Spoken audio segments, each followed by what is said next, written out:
Share market in Kannada ಚಾನಲ್ಗೆ ತಮಗೆಲ್ಲರಿಗೂ ಸ್ವಾಗತ. ಇವತ್ತು ಬಂದು 21 ಮಾರ್ಚ್ 2024 ನಿಫ್ಟಿ 50 ಬೇಸಿಸ್ ಸೆನ್ಸೆಕ್ಸ್ ನಮ್ಮ ಶೇರ್ ಮಾರ್ಕೆಟ್ನಲ್ಲಿ ಏನಾಯಿತು ಅಂತ ನೋಡೋಣ ಬನ್ನಿ. ನಿನ್ನೆ ಹೋಲಿಸಿದ್ರೆ ಇವತ್ತು ನಮ್ಮ ಶೇರ್ ಮಾರ್ಕೆಟ್ನಲ್ಲಿ ಹೆಚ್ಚಾಗಿ ಏರಿಕೆನೇ ಆಗಿದೆ. ತುಂಬ ಚೆನ್ನಾಗಿ ಆಗಿದೆ ಇವತ್ತು ಶೇರ್ ಮಾರ್ಕೆಟ್ನಲ್ಲಿ. ನಿಫ್ಟಿ 50 ಇರ್ಬೋದು, ಬೇಸಿಸ್ ಸೆನ್ಸೆಕ್ಸ್ ಇರ್ಬೋದು, ಎಲ್ಲ ಕಂಪ್ನಿಗಳು ಹೆಚ್ಚು ಕಡಿಮೆ ಎಲ್ಲ ಸುಮಾರು ಕಂಪ್ನಿಗಳಲ್ಲಿ ಏರಿಕೆ ಆಗಿದೆ. ಇದಕ್ಕೆ ಕಾರಣ ಏನು ಅಂತ ಹೇಳಿದ್ರೆ, ನಿನ್ನೆದು ಒಂದು ಮೀಟಿಂಗ್ ಅಂತ ಏನಿತ್ತು, ಫೆಡ್ರಲ್ ಮೀಟಿಂಗ್ ಅಂತ, ಅದ್ರದ್ದು ಒಂದು ಮೇನ್ ಕಾರಣ ಆಗಿದೆ. ಅದ್ರ ಜೊತೆಗೆ ಡೊಮೆಸ್ಟಿಕ್ ಇನ್ವೆಸ್ಟರ್ಸ್ದು ಕಾರಣ ಆಗಿದೆ. ಬನ್ನಿ ನೋಡೋಣ ಏನಾಗಿದೆ ನಮ್ಮ ಶೇರ್ ಮಾರ್ಕೆಟ್ನಲ್ಲಿ ಅಂತ. ನಿಫ್ಟಿ 50 ಇವತ್ತು ಕ್ಲೋಸ್ ಆಗಬೇಕಾದ್ರೆ ಸುಮಾರು 22,000 ದಾಟಿ 22,111.95ಕ್ಕೆ ಕ್ಲೋಸ್ ಆಯಿತು. ಅಂದರೆ ಸುಮಾರು 172.85ಕ್ಕೆ ಇವತ್ತು ಪಾಯಿಂಟ್ಸ್ ಅಷ್ಟು ಇವತ್ತು ಏರಿಕೆ ಆಗಿದೆ. ಹಾಗೆ ಬಿ ಎಸ್ ಸಿ ಸೆನ್ಸೆಕ್ಸ್ನಲ್ಲೂ ತುಂಬ ಚೆನ್ನಾಗಿ ಏರಿಕೆ ಆಗಿದೆ. ಇವತ್ತು ಕ್ಲೋಸ್ ಆಗಬೇಕಾದ್ರೆ ಬಿ ಎಸ್ ಸಿ ಸೆನ್ಸೆಕ್ಸ್ 72,640.19ಕ್ಕೆ ಕ್ಲೋಸ್ ಆಗಿದೆ. ಅಂದರೆ ಸುಮಾರು 539.50 ಅಷ್ಟು ಇದರಲ್ಲಿ ಏರಿಕೆ ಆಗಿದೆ.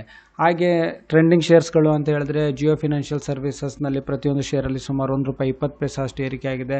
ಹಾಗೆ ಟಾಟಾ ಪವರ್ನಲ್ಲಿ ಇಷ್ಟು ದಿವಸ ಇಳಿಕೆ ಆಗಿತ್ತು, ಮಧ್ಯದಲ್ಲಿ 1-2 ಸಲ ಏರಿಕೆ ಆಗಿತ್ತು, ಸುಮಾರು ಇಳಿಕೆ ಆಗಿತ್ತು. ಇವತ್ತು ನೋಡಿದ್ರೆ ಇದರಲ್ಲಿ ಏರಿಕೆ ಆಗಿದೆ. ಸುಮಾರು ಪ್ರತಿಯೊಂದು ಶೇರಲ್ಲಿ ₹12.25 ಅಷ್ಟು ಏರಿಕೆ ಆಗಿದೆ. ಅದೇ ರೀತಿ ಪೇಟಿಎಮ್ನಲ್ಲಿ ಇವತ್ತು ಇಳಿಕೆ ಆಗಿದೆ. ಇದು ಒಂದು ಟ್ರೆಂಡಿಂಗ್ ಶೇರು. ಇವತ್ತು ಸುಮಾರು ₹9.40 ಅಷ್ಟು ಇದರಲ್ಲಿ ಇಳಿಕೆ ಆಗಿದೆ. ಹಾಗೆ ಟಾಟಾ ಸ್ಟೀಲಲ್ಲಿ ನೋಡೋದಾದರೆ ಇವತ್ತು ಸುಮಾರು 3% ಅಷ್ಟು ಏರಿಕೆ ಆಗಿದೆ. ಅಂದರೆ ₹4.45 ಪ್ರತಿಯೊಂದು ಶೇರಲ್ಲಿ ಏರಿಕೆ ಆಗಿದೆ. ಹಾಗೆ ಟಾಟಾ ಮೋಟಾರ್ಸ್ನಲ್ಲಿ ಸುಮಾರು ₹24.45 ಅಷ್ಟು ಏರಿಕೆ ಆಗಿದೆ ಪ್ರತಿಯೊಂದು ಶೇರಲ್ಲಿ. ಹಾಗೆ ನಿಫ್ಟಿ 50ನಲ್ಲಿ ಯಾವೆಲ್ಲ ಕಂಪ್ನಿಗಳಲ್ಲಿ ಶೇರ್ಗಳಲ್ಲಿ ಏರಿಕೆ ಆಗಿದೆ, ಟಾಪ್ ಗೇನರ್ಸ್ ಆಫ್ ನಿಫ್ಟಿ 50 ಅಂತ ನೋಡೋದಾದರೆ ಎಲ್ಲ ಹೆಚ್ಚು ಕಡಿಮೆ ಎಲ್ಲ ಶೇರ್ಸ್ಗಳಲ್ಲೂ ಏರಿಕೆ ಆಗಿದೆ. ನಿಫ್ಟಿ 50 ಕಂಪ್ನೀಸ್ನಲ್ಲಿ ಸುಮಾರು ಕಂಪ್ನಿಗಳಲ್ಲಿ ಏರಿಕೆ ಆಗಿದೆ. ಅದರಲ್ಲಿ ಪ್ರಮುಖವಾದದ್ದು ಅಂತ ಹೇಳಿದ್ರೆ, ಇಂಡ್ಯಾಲ್ಕೋ ಇಂಡಸ್ಟ್ರೀಸ್ನಲ್ಲಿ ಪ್ರತಿಯೊಂದು ಶೇರಲ್ಲಿ ಸುಮಾರು ₹11.85 ಅಷ್ಟು ಏರಿಕೆ ಆಗಿದೆ. JSW ಸ್ಟೀಲ್ನಲ್ಲಿ ಸುಮಾರು ₹17.70 ಅಷ್ಟು ಪ್ರತಿಯೊಂದು ಶೇರಲ್ಲಿ ಏರಿಕೆ ಆಗಿದೆ. ಅದೇ ರೀತಿ ಸಿಪ್ಲಾಲ್ ನೋಡೋದಾದರೆ ನಾವು ₹31.30 ಅಷ್ಟು ಏರಿಕೆ ಆಗಿದೆ. ಗ್ರಾಸಿಮ್ ಇಂಡಸ್ಟ್ರೀಸ್ನಲ್ಲಿ ಸುಮಾರು ₹38 ಅಷ್ಟು ಏರಿಕೆ ಆಗಿದೆ. ಟೆಕ್ ಮಹೀಂದ್ರಾದಲ್ಲಿ ಪ್ರತಿಯೊಂದು ಶೇರಲ್ಲಿ ಸುಮಾರು ₹18.40 ಅಷ್ಟು ಏರಿಕೆ ಆಗಿದೆ. ಲಾರ್ಸನ್ ಆ್ಯಂಡ್ ಟುಬ್ರೋ LNT ಕಂಪ್ನಿನಲ್ಲಿ ಸುಮಾರು ಪ್ರತಿಯೊಂದು ಶೇರಲ್ಲಿ ₹50.30 ಅಷ್ಟು ಏರಿಕೆ ಆಗಿದೆ. ಹಾಗೆ ವಿಪ್ರೋ IT ಕಂಪ್ನಿನಲ್ಲೂ ಇವತ್ತು ಏರಿಕೆ ಆಗಿದೆ. ಸುಮಾರು ಹತ್ತಿರ ಒಂದು ₹7 ಅಷ್ಟು ಪ್ರತಿಯೊಂದು ಶೇರಲ್ಲಿ ಏರಿಕೆಯಾಗಿ ಇವತ್ತು ವಿಪ್ರೋ ಸುಮಾರು ₹500 ಅಷ್ಟು ಇವತ್ತು ರೀಚ್ ಆಗಿದೆ. 500 ಪ್ರತಿಯೊಂದು ಶೇರ್. ಹಾಗೆ Adani ports, ITC, Bajaj auto, UltraTech cement, Eicher motors, Mahindra and Mahindra, LTI ಮೈಂಟ್ರಿನಲ್ಲಿ ಏರಿಕೆ ಆಗಿದೆ. ಹಾಗೆ ಇದು ಜಿರೋಮಿ ಪೋವೆಲ್, ಯಾರಿದು ಫೆಡ್ರಲ್ ಫಂಡ್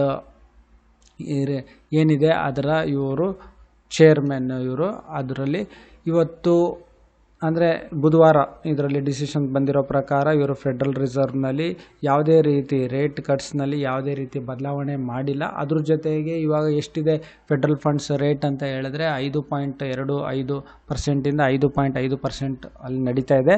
ಮೀಟಿಂಗ್ನಲ್ಲಿ ಯಾವುದೇ ರೀತಿ ಬದಲಾವಣೆ ಇಲ್ಲ. ಹಾಗಾಗಿ ಹೂಡಿಕೆದಾರರು ಇದನ್ನು ಕಾಯ್ಕೊಂಡು ಕೂತಿದ್ರು, ಇದರಲ್ಲಿ ಏನು ಮೀಟಿಂಗ್ ನಡೀತೆ ಎಷ್ಟಿದೆ ಅಂತ.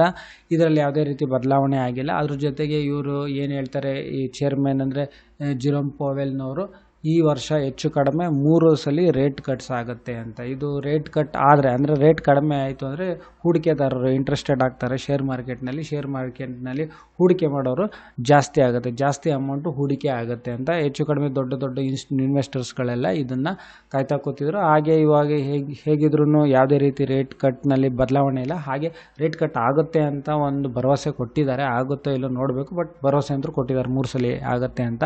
ಹಾಗಾಗಿ ಸಾಕಷ್ಟು ಹೂಡಿಕೆದಾರರು ಇವತ್ತು ಒಂದು ಒಳ್ಳೆ ಒಂದು ಖರೀದಿ ಮಾಡಿದ್ದಾರೆ. ಹಾಗೆ ನಮ್ಮ ಭಾರತದ ಮಾರ್ಕೆಟ್ ಮೇಲೂ ಇದ್ರ ಒಂದು ದೊಡ್ಡ ಪರಿಣಾಮ ಬಿದ್ದಿದೆ. ಹಾಗೆ ಇದರಲ್ಲೂ ನಾವು ನೋಡ್ಬೋದು ಏರಿಕೆ ಆಗಿದೆ.